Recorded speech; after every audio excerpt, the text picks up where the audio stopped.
CoffeeZilla is not a criminal. I called him, I apologize. Step 2, we want to offer a rewards program for players who are disappointed in the status of the game. So essentially you're gonna be able to burn your base egg or your base animal for the mint price, which was 0.1 ETH or the equivalent in BNB. I am personally committing 1,000 ETH to this, which is about $1.3 million.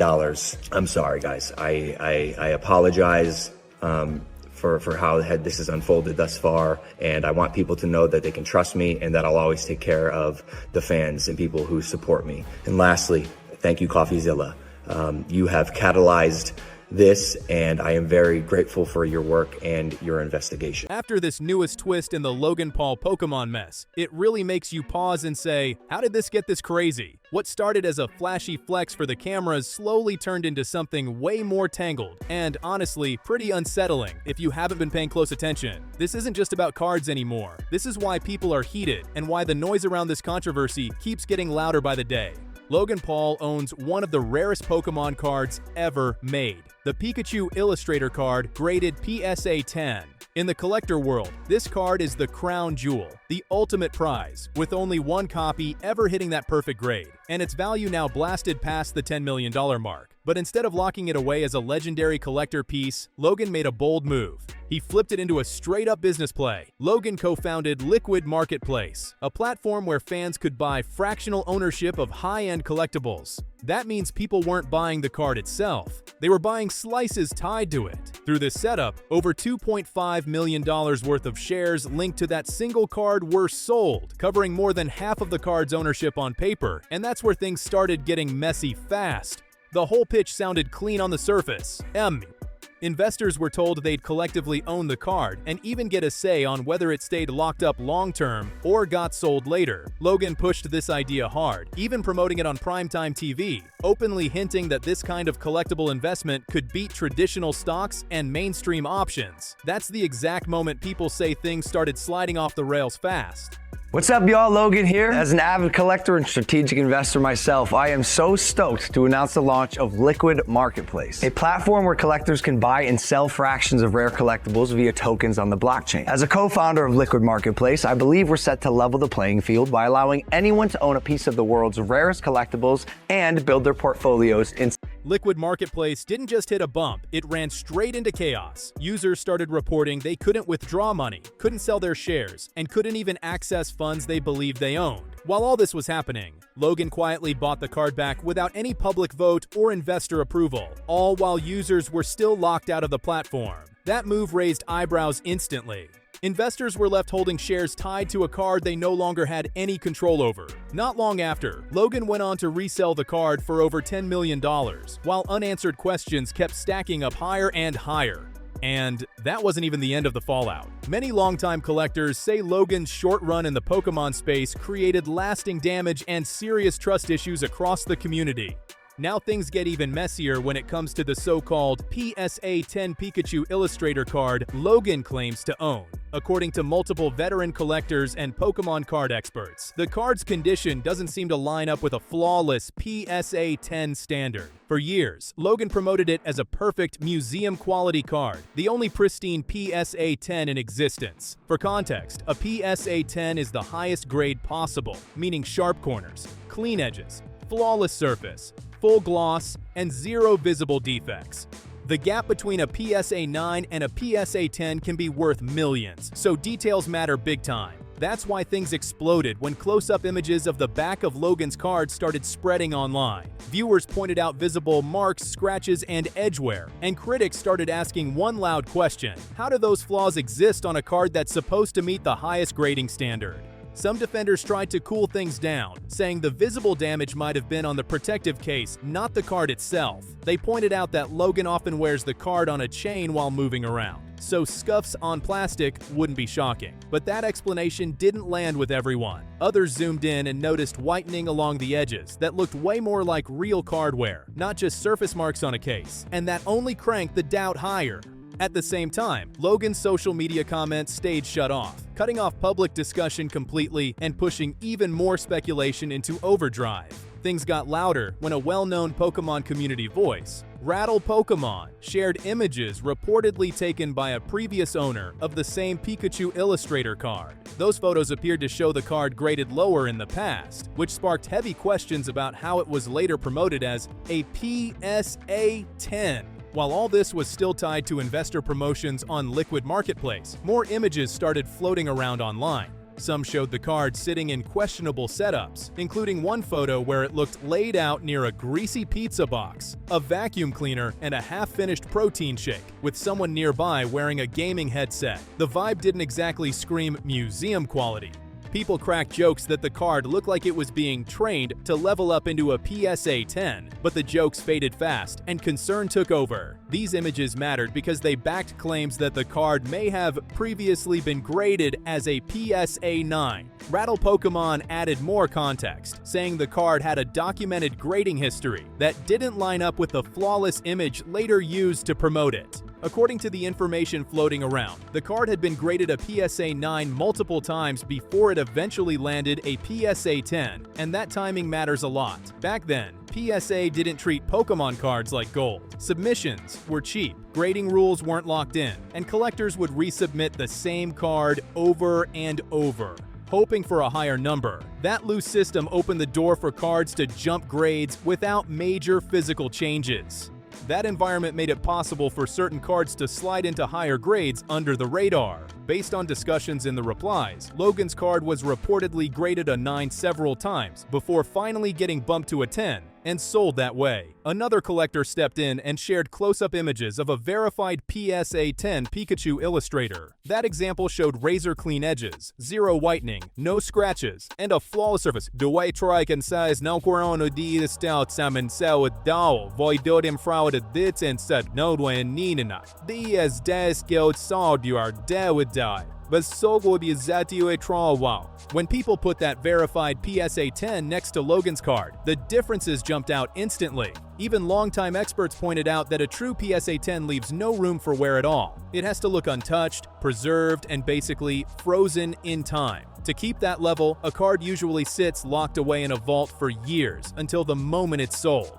That's standard collector behavior. Logan did the opposite. He wore the card on a massive chain at public events, including WWE appearances, walking around with it constantly, even inside a protective case. That kind of movement creates vibration and stress over time, slowly wearing edges and surfaces whether people want to admit it or not. In one of his own vlogs, Logan even admitted the card was damaged while on display. He posted an angry reaction video after learning someone mishandled it during Fanatics Fest. That admission raised serious eyebrows, especially since this card was promoted as a one-of-one PSA 10 worth over $5 million at the time. Before diving even deeper into investor losses, it's important to remember this wasn't Logan's first major Pokémon blow-up. Back in December 2021, he announced he had bought a sealed first edition Pokémon base set booster box case for around $3.5 million.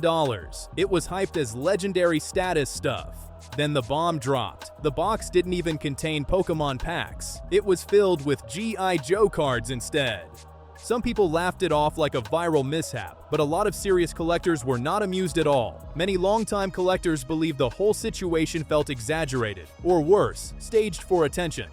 Once people started digging, the red flags started popping up fast.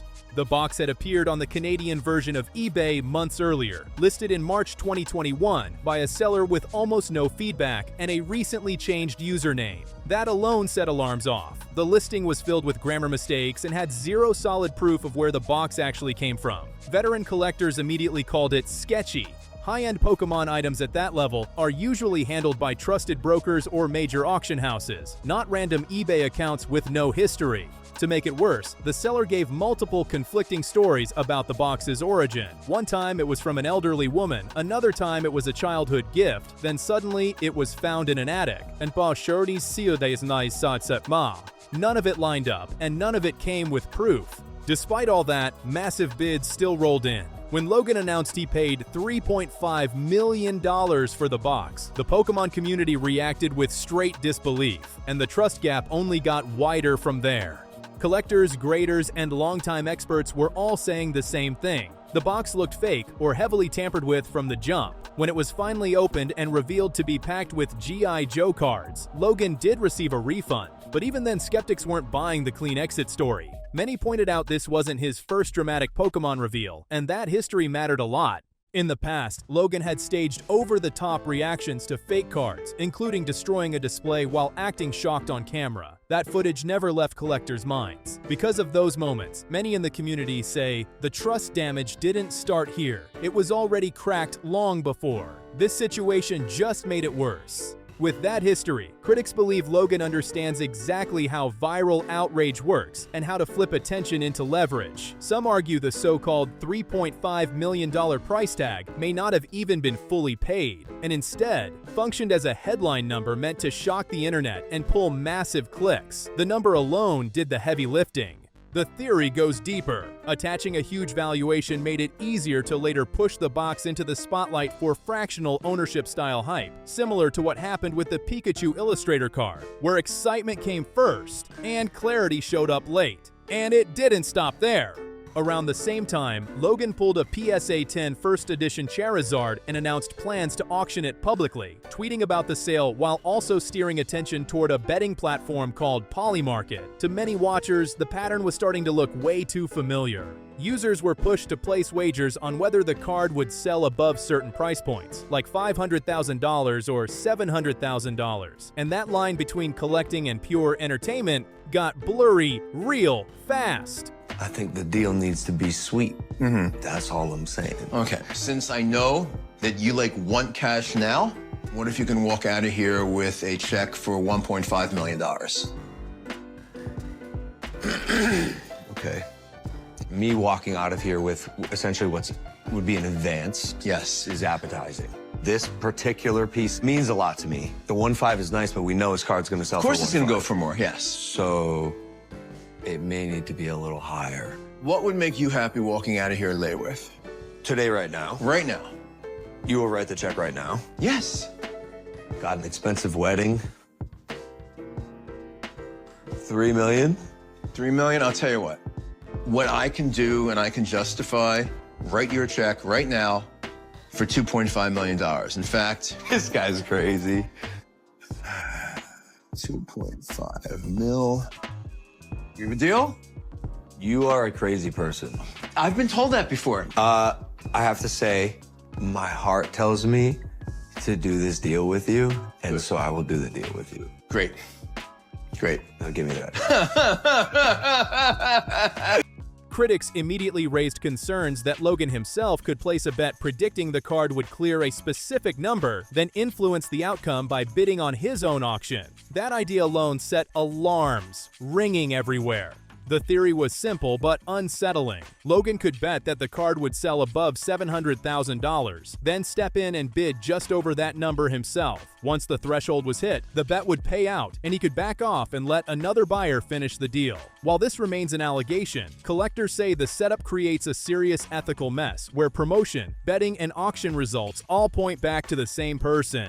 On top of that, critics say Logan reportedly earns a percentage from the sale itself, adding even more motivation to push prices higher. To longtime collectors, it looks like a closed loop where hype, attention, betting, and auctions all feed into each other non-stop. Some also pushed back hard on the idea of Logan provenance being marketed as extra value. They argue celebrity ownership doesn't magically raise a card's worth and can sometimes hurt it instead. Others pointed to past grading controversies tied to Logan, including a first edition Charizard that reportedly failed cross-grading before later resurfacing with a BGS 10 label. That jump raised eyebrows across the community and poured more doubt onto an already shaky transparency story. All of this snaps the spotlight right back onto Liquid Marketplace, the platform Logan co-founded around 2020 and one many viewers already recognized from earlier coverage. One of its biggest headline listings was Logan's own PSA 10 Pikachu Illustrator card, valued at roughly $5 million. Fans and investors poured in around $2.5 million worth of shares, giving the public majority ownership on paper and what was pitched as collective decision-making power over the card's future. What stopped people cold was a tweet where Logan said he bought the card back from Liquid Marketplace for roughly $250,000, just a fraction of the value tied to the shares that had already been sold, regained full control of the card while investors were still locked out and unable to touch their money. That detail alone sent shockwaves.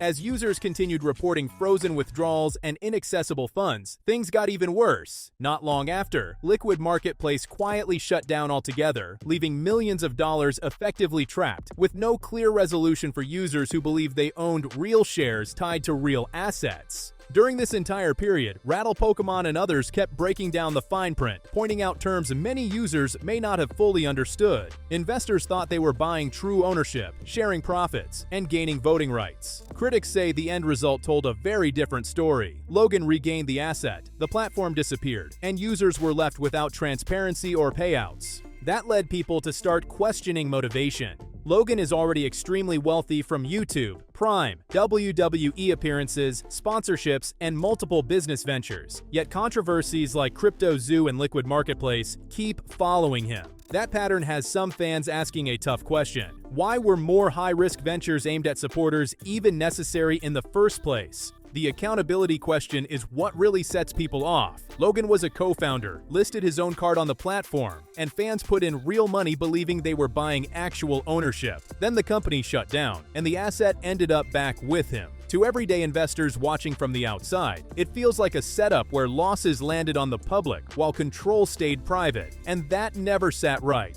That confusion naturally turned into questions about oversight. In June 2024, attention shifted to the Ontario Securities Commission, known as the OSC, the agency responsible for regulating Ontario's capital markets and protecting investors. The OSC launched a formal investigation into Liquid Marketplace, stating there was enough evidence to move forward with enforcement action. That announcement changed the tone instantly.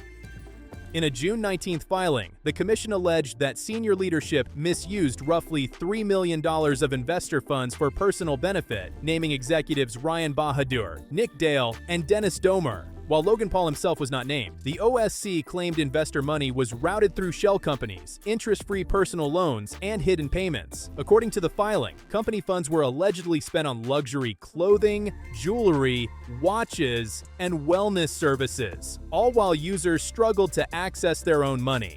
Another major focus was the sale of roughly $2.7 million in tokens tied to the Pikachu Illustrator card. The OSC alleged these tokens were unregistered securities and that buyers were told they represented legal ownership, full authentication, appraisal, and insurance. Regulators said those claims were misleading, exposed investors to undisclosed risks, and financially benefited Liquid Marketplace and its associates.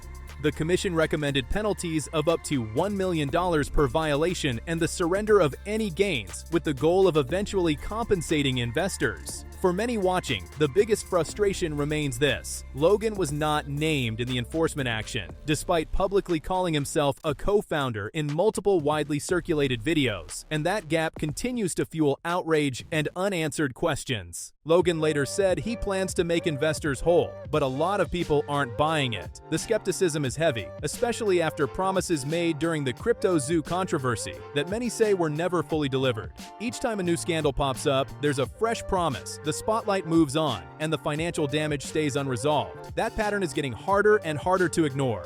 Another criticism picking up steam is inflated pricing. Collectors argue the values tied to Logan's cards are pushed more by hype and non-stop promotion than real, organic demand. From viral stunts to auction theatrics and betting angles, critics say these cards have been treated like financial instruments instead of actual collectibles meant to be preserved. In one clip, a $3 million bid gets placed, and Logan instantly responds that the card is worth way more. That moment pretty much sums it all up for a lot of observers. As of January 26, 2026, the public bid reportedly sits around $5.1 million, but collectors keep asking the same uncomfortable question: how do we even know these bids are real? The lack of transparency around proxy bidding and price inflation has pushed many longtime fans away from the hobby. For them, true collecting is about preservation, history, and respect, not financial engineering and non-stop monetization. From fractional ownership to betting markets to constant auction hype, critics say the damage to trust is already done, and the community is still dealing with the fallout. So that brings us to the end of this deep dive into Logan Paul, the Pokémon card controversies, and the lasting impact on the collecting world. Me plasei Krakow curtimachau for dirt stocktrice. It's what was deck to noise. If this breakdown helped you see the full picture, make sure to like, Dainzar, Aesir, and share your Dainzar introdofar, Internonzar, and subscribe for more straight up coverage like this. Drop your thoughts in the comments, and don't forget, this is Cloutmark. I'll catch you on the next one.